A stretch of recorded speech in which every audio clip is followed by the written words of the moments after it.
Como seria a Arca de Noé? Teria existido? No vídeo passado desta curta sequência de 3 vídeos, nós vimos a existência do dilúvio. Com provas arqueológicas, podemos ver que se tratou de um fato decorrente com grandes efeitos e consequências para a vida e para o ecossistema da época. Mas agora, neste segundo vídeo, trataremos da existência e da estrutura da arca. Mas como seria essa arca? Deus deu orientações específicas para a construção da arca: 300 côvados de comprimento por 30 côvados de altura, 50 côvados de largura. Em medidas atuais, um côvado varia de 45,5 centímetros a 52,3 centímetros. Assim, fazendo uma média, a arca teria as dimensões de um navio cargueiro razoável, às vezes até considerado como pequeno para os padrões de hoje. A arca deveria ser de gofer, termo hebraico para cipreste, pinho ou cedro. Se fosse de cipreste, teria 1.200 toneladas, segundo físicos da Universidade de Leicester, no Reino Unido. Depois, Noé betumou o navio de betume.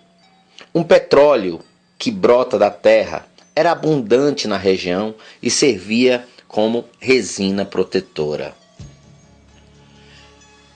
Houve uma época em que se cogitou uma teoria que foi até muito discutida no Reino Unido e no Instituto de Arqueologia da Turquia, a teoria de que a arca fosse redonda.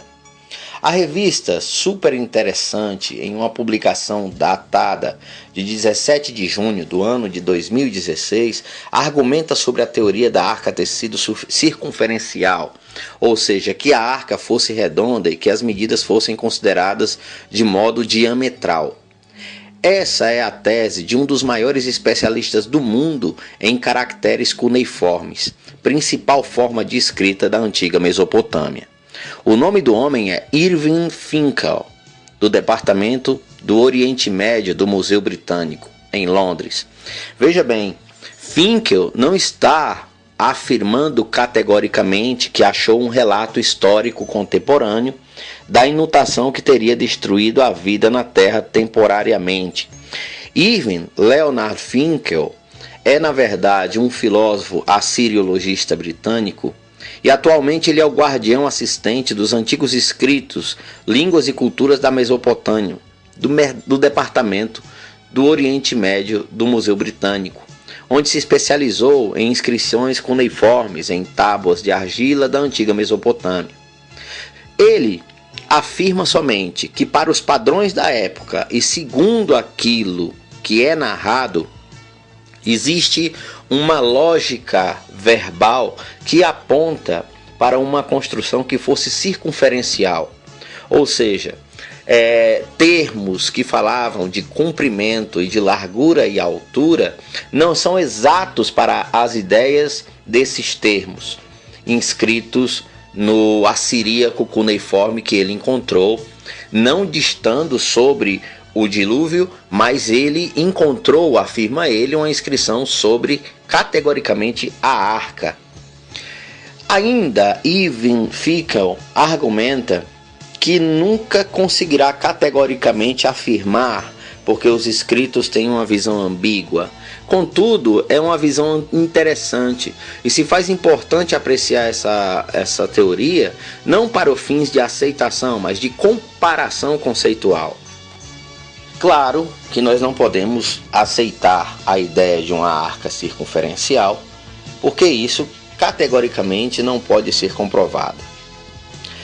Mas quase um milênio antes de que a Bíblia fosse compilada ou o início de sua inscrição, um pedaço de argila do tamanho de um celular começava a contar a lenda de Atrahasis, um herói da Babilônia que construiu um gigante veículo em forma circunferencial e, segundo o relato, para salvar-se de um grande dilúvio. Acredita-se que Atrahasis seja um herói mitológico inspirado na figura verdadeira de Noé. Mas o problema é que a inspiração para Atrahasis deve-se considerar que naquela época não existia o senso de criatividade como nós o concebemos atualmente. E a escrita era muito usada para relato, mesmo que a título mitológico. Havia se passado 1536 anos depois da saída de Adão do Éden. Adão já tinha morrido há 606 anos. Como os homens e mulheres viviam muitos anos e tinham muitos filhos e filhas, certamente havia milhares de pessoas sobre a terra. E essas pessoas desenvolveram civilizações com grande distinção de cultura e modos de vida.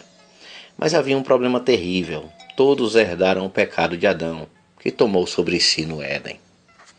Então Deus olhou para a terra e viu um estado lastimável, conforme se pode encontrar em Gênesis capítulo 6, versículo do 2 até o 14. Deus olhou para a grande maldade do homem, como se multiplicara a sua capacidade de gerar o mal.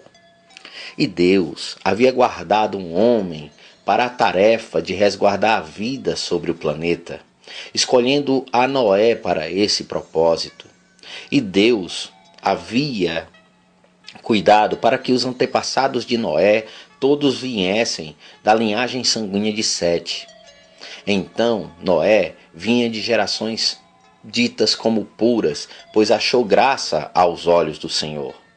O nome Noé significa descanso, repouso em língua hebraica, em algumas situações até sono.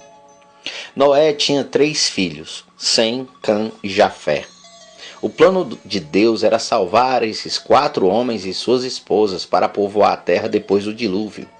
Então Deus instruiu a Noé a construir uma arca de madeira de gófer, cipreste. Essa grande embarcação carregaria Noé, seus filhos e amostras, por assim dizer, de todos os animais que viviam sobre a face da terra.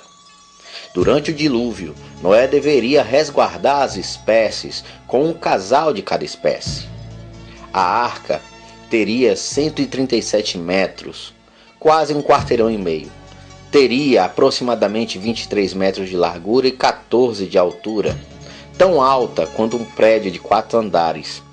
Deus disse a Noé para começar a construção quando tivesse 480 anos, aproximadamente 20 anos antes de nascer seus filhos, e disse-lhe que teria 120 anos para construir essa grande embarcação antes que o dilúvio viesse.